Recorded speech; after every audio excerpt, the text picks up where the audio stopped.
Hello everybody, this is Fernando for the latest Aliens and UFOs video. Alright, let's go ahead and let's do one last entry here for this go around. I'll give this series a brief rest, start focusing on other series out there, and then come back to this one afterwards. So thank you so much everyone for your suggestions.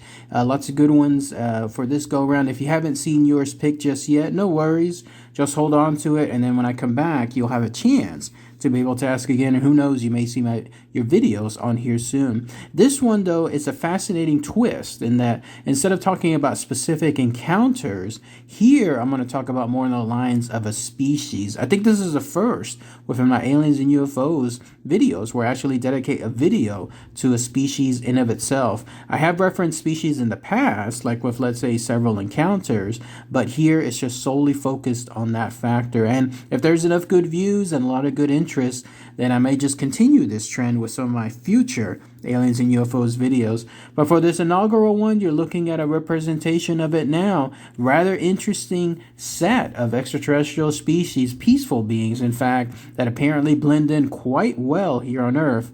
They're known as the Nordic Aliens. So let's go ahead and let's talk about all the fascinating information associated with these very unique creatures. So what are these Nordic aliens?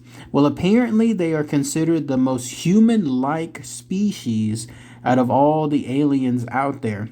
And what I mean is this, they could actually pass off as, let's say, your neighbor. They look human, or closest thing representation to a human. They have the classic face, angular face of a human. They have the right torso, the length of arms, length of legs, height even. They even have hair as well, sometimes reddish, sometimes blonde. And so if you see, let's say, a Nordic alien passing by, you may just think that it's just a regular average person. The reason why they're called Nordic aliens is because the symmetry of their face, the angular areas, and then let's say the characteristics overall seem to resemble people that come from the Nordic countries. So again, that's why they seem to be called the Nordic aliens. But yeah, as far as this set of species, their origin of planet seems to be a strange planet that comes from either the Pleiades star cluster, or it could actually be even more local, if you could call it that,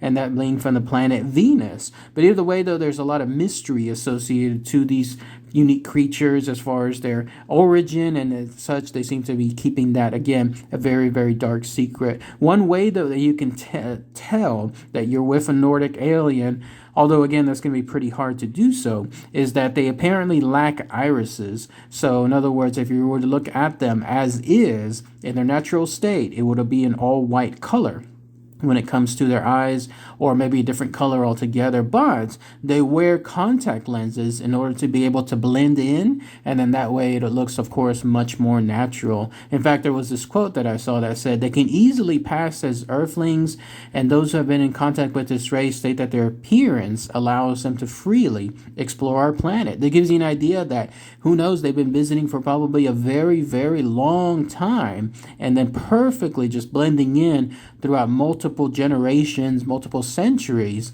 of civilization, and no one will know why they're on. Isn't that neat? Your neighbor, your apartment neighbor next door, maybe even upstairs, downstairs, or maybe even your coworkers or anyone else, they could actually be these Nordic aliens and you just have no idea.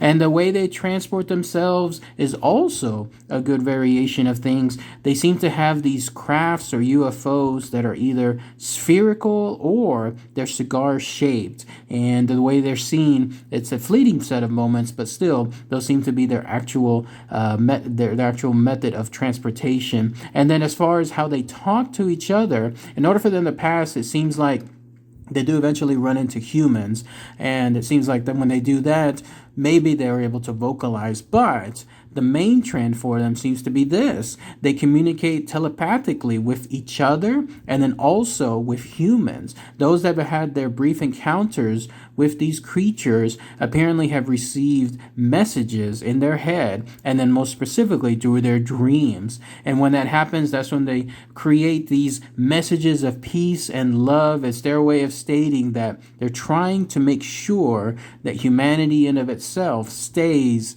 safe. Like if something is tilting too much, almost like the famous Doomsday Clock, like if it's tilting too much towards a disaster, that's when these Nordic aliens seem to come about and make sure that no, that's not going to happen on their watch. They want to absolutely make certain that humans stay safe, stay in an area, again, that they don't create their own doomsday afterwards. But yeah, that was the unique thing about these creatures. They have been referenced throughout multiple different, again, as I mentioned earlier, generations down to the centuries. It is thought that these creatures have been visiting us for such a long time period that so many mythological entities that appeared in, let's say, certain references, I don't know if they're exactly like if it's biblical or other type of historical references, may actually be these creatures in of itself, because a lot of them have thought that if the angelic beings that were associated with religions and ancient civilizations may have been these actual Nordic aliens and their visitations from before. Kind of neat when you think about it, because it shows how much they seem to care with regards to humanity, and then making sure that everything is going well with humanity and that there's no tipping points afterward. And then another interesting thing about these creatures and so on is, yes, they do have abduction experiences. In fact, the most common one is the Travis Walton case. You've seen the movie, right? Fire in the Sky? I have too as well. Horrifying film, right? For those moments that you get to see this poor guy, the way he's abducted in a certain area and then experimented on and so on. Well, at one point though, in his book, Travis Walton states that when he was taken aboard a craft, he indeed ran into some Nordic-like race creatures. He described them as being tall and then having whitish hue to them, and that they were humanoid as well. And then after being there for 5 days, they released him. He shared this information, and that's essentially how he was able to come across this Nordic race. Another one that I read, although this one, take it with a grain of salt, happens to be this. Apparently President Eisenhower, that's right, President of the United States, had a secret meeting with the Nordic aliens. This was apparently done, and again, big grain of salt on this, because you would think that something like this would eventually leak, but it was done at Edwards Air Force Base back in February 1954, and he was there to try to make sure, they were making sure, and he was making sure that there was some kind of agreement as far as nuclear weapons, nuclear arsenals, and then that stuff wouldn't be done in terms of the Earth obliterating itself, in other words, but that other agreements were being made between him and these extraterrestrials at the same time. I just wanted to reference that in there just as another example, a very unique, stark example.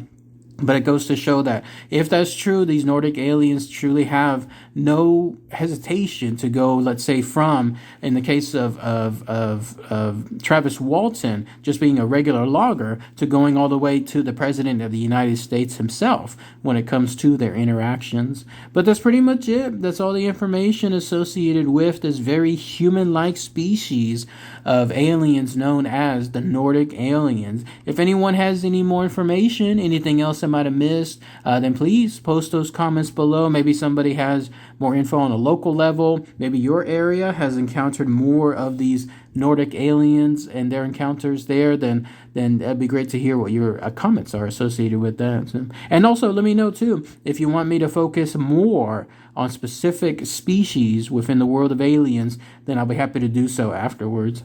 All right, everybody. Thanks again as always. Take care. Bye.